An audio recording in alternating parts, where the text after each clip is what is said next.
Hi, I'm Mim Beim, Naturopath and Breathing Coach. What I'm going to be talking about in this episode is what is good breathing? What is normal breathing? Well, it's breathing only from the nose instead of breathing with the mouth open. What else is good breathing? It's breathing diaphragmatically. So using the diaphragm to breathe, using the nose and the diaphragm. So we sometimes call it belly breathing. I've got a video in this series on that, how you do that. But that is what we're meant to be doing 24/7. Breathing through the nose and using the diaphragm. Good breathing is roughly breathing between 8 to 12 breaths a minute.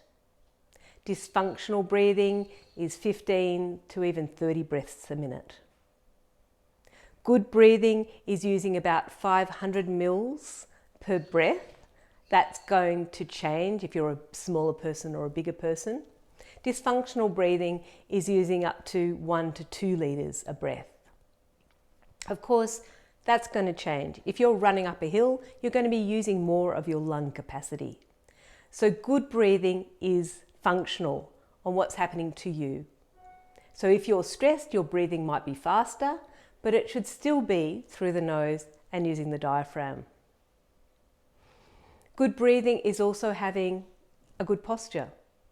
So it's not being ramrod straight, but it means that if, say, the ears are above the shoulders are above the hips, then you know that there's room for this diaphragm to go up and down the way it should.